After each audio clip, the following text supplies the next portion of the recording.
Are you a law graduate और in your final year of LLB and आप ये सोच रहे हो what exactly AIB is? Don't worry, in this video we will break down each and everything regarding AIB you need to know.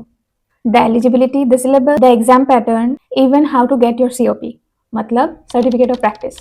10 रुपए में तो अभी पार्ले जी बिस्किट ही मिलता है या फिर ऐसा चीज जो मैं आपको दिखाऊंगी वो आपको बहुत हेल्प करेगा एग्जाम सेंटर में। So hey everybody, welcome back to my channel. After so long, I am back with a new vlog which will help you if you are going to appear AIB this time. Okay, so yeah, without any further ado, let's start. Let's start with the very basics. What is AIB? So the AIB exam is conducted by Bar Council of India. It is a qualifying exam. You have to qualify this exam if you wanted to practice in India, and it's not a competitive one. You just need to get the qualifying marks and you will get the COP, certificate of practice, and you will be able to practice anywhere in India. Okay, so the next thing is eligibility. Okay, the eligibility, पहले तो ये था कि आपको LLB degree complete करना पड़ेगा, मतलब final year exam आपको देना पड़ेगा, आपका रिजल्ट मैंडेटरी था। बट अभी मतलब पिछले प्रीवियस ईयर से ऐसा हुआ है कि फाइनल ईयर लॉ स्टूडेंट्स भी ये एग्जाम दे सकते हैं एंड अभी लॉ डिग्री का सर्टिफिकेट, पास सर्टिफिकेट मैंडेटरी नहीं है, ठीक है। तो उसके लिए कुछ अलग प्रोसीजर है, वो अगर मैं यहाँ पे डिस्कस करूँगी तो बहुत ज़्यादा लंबा वीडियो हो जाएगा। If you wanted to know then please do let me know in the comment section, I will help you out, ठीक है। तो पहले तो आपको लॉ डिग्री अगर आपके पास है तो वेल एंड गुड, एंड अगर आप फाइनल ईयर LLB स्टूडेंट हो then also you are eligible for this exam, ठीक है। Then the second one is, अगर आपने LLB कंप्लीट कर लिया है और आपके पास पास सर्टिफिकेट है देन आपको स्टेट बार काउंसिल में अपना नाम एनरोल करवाना पड़ेगा एज एन एडवोकेट। वहाँ पे कुछ एग्जाम वगैरह नहीं होता है, वहाँ पे सिर्फ आपको डॉक्यूमेंट्स वगैरह की ज़रूरत है। एंड मोस्ट इंपॉर्टेंटली यहाँ पे कोई एज लिमिट का क्राइटेरिया नहीं है, तो अगर आप मतलब आप जो भी जिस भी एज के हो, एज ग्रुप से बिलोंग करते हो, आप ये एग्जाम दे सकते हो, ठीक है। Then the next thing is exam pattern. So बहुत खुश हो जाने वाली बात ये है कि ये एग्जाम ओपन बुक एग्जाम होता है, बट ये ओपन बुक एग्जाम है, ये समझ के, ये सोच के इस गलतफहमी में मत रहना कि जो भी ये एग्जाम देगा कुछ भी करके पास तो हो ही जाएगा क्योंकि ये ओपन बुक एग्जाम है। So no, it's not that easy, क्योंकि पिछले 2-3 सालों से ऐसा हो रहा है कि बहुत सारे स्टूडेंट्स फेल हो रहे हैं। Although it's an open book exam but still बहुत सारे स्टूडेंट्स फेल हो रहे हैं। क्यों? Because they thought that it's an open book exam and हमें पढ़ने की कोई ज़रूरत नहीं है, हम कुछ भी करके एग्जाम देके आ जाएंगे और पास हो जाएंगे। तो ये गलती बिल्कुल भी मत करना, पढ़ना और सफिशिएंट पढ़ना ताकि आप पास कर जाओ एक बार में, ठीक है। Then the thing is it consist of 100 marks, 1 mark for each question.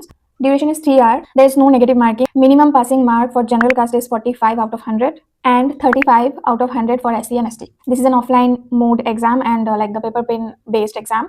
ये online नहीं होता, ये offline होता है। You can choose multiple languages including English and regional language. Okay. Then the syllabus. Syllabus covers 20 subjects from your LLB course, mainly focusing on core law subjects. Each subject carries different weightage with constitutional law, IPC, CRPC and evidence being the most important.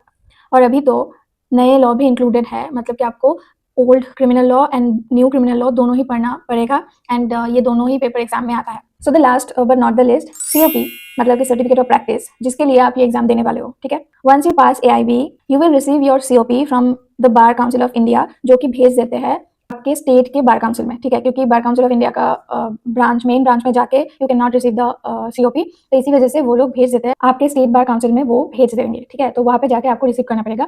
मैंने अभी तक अपना COP receive नहीं किया है, although मेरा आ गया है, I got to know about this, but अभी टाइम नहीं हो पा रहा है जाने का, तो मैं जाके लेके आऊँगी, तब मैं श्योर आप लोगों को दिखाऊंगी। तो वो आने में लाइक एग्जाम के रिजल्ट आने में तो लगता है 2-3 महीना तो लगता है, और रिजल्ट आने के 6 से 7 महीने के अंदर आपको COP मिल जाएगा, ठीक है।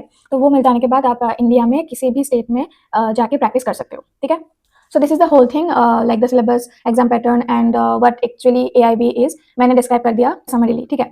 तो अभी मैं देख रही हूँ बहुत सारे ऐसे स्टूडेंट्स भी हैं जो कोचिंग वगैरह अफोर्ड नहीं कर सकते हैं, बट बहुत सारे कोचिंग ने प्रोवाइड किया है कोर्सेज वगैरह for AIB, but the thing is हर कोई अफोर्ड नहीं कर पाता है ना, तो इसी वजह से मैंने एक छोटा सा एक सीरीज बनाया है, mock test series. Regarding my mock test series जो मैं प्रोवाइड कर रही हूँ फॉर AIB 20 कैंडिडेट्स, एंड आप में से बहुत सारे लोगों ने मुझसे परचेस किया है ये mock test series. So I just wanted to say thank you each and everyone for trusting me, like आपने ट्रस्ट किया एंड मुझसे ये परचेस किया है। बट कई सारे लोगों का डाउट भी था, तो इसलिए मैंने सोचा कि मैं थोड़ा डाउट भी क्लियर कर देती हूँ regarding this mock test. So here is the details of mock test series. You can pause and check the details, and if you are interested then you can contact me through this number.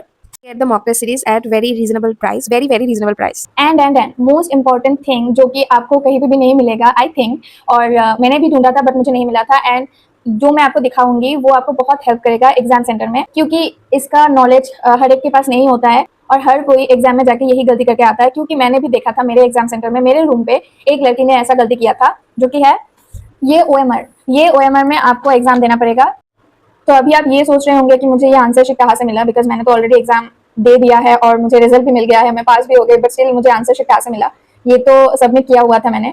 So let me clear you one thing, आपको ये carbon copy दिया जाएगा exam में, मतलब कि जो main answer sheet होता है वो तो आप सबमिट करके आओगे, और ये वाला जो कार्बन कॉपी है ये आपको घर लेके आना है, बिकॉज वो जब आंसर की आएगा तब उधर से आप इजीली ऐसे चेक कर सकते हो कि आपको कितना मिला है, ठीक है। तो इसी वजह से आपको ये कार्बन कॉपी भी दिया जाता है एग्जाम में। तो मैंने सोचा कि मैं शेयर कर देती हूँ, बिकॉज ये बहुत सारे लोग एग्जाम में जाके पैनिक होके ना गड़बड़ करके आते हैं, ठीक है। ये अगर आपने गड़बड़ कर दिया ना तो आपका एग्जाम विथिल, आपका जो रिजल्ट है वो विथिल आएगा, ठीक है। So here you can see, आपको यहाँ पे एडमिट पे आपको मिल जाएगा सेंटर कोड, देन आपका रोल नंबर यहाँ पे आपको अच्छी तरीके से फिलअप करना है, एंड देन जो बुकलेट सेट होगा वो आपको मेंशन करना पड़ेगा इधर, एंड आपका जो लैंग्वेज है एग्जाम के लिए, जो भी लैंग्वेज आपने चूज किया है उसी के अकॉर्डिंग यहाँ पे आपको टिक करना है, ठीक है। तो ऐसे अच्छे से आपको फिलअप करना है सब कुछ, एंड देन यहाँ पे आपका सिग्नेचर रहेगा, एंड देन यहाँ पे इन्विजिलेटर का सिग्नेचर रहेगा, और इधर आपको आंसर्स वगैरह टिक करना होगा, ठीक है। So yeah that is it for today guys, thank you so much for watching, and please do subscribe to my channel and keep motivating me, keep supporting me, and yeah मिलता है next video में। Bye bye, take care.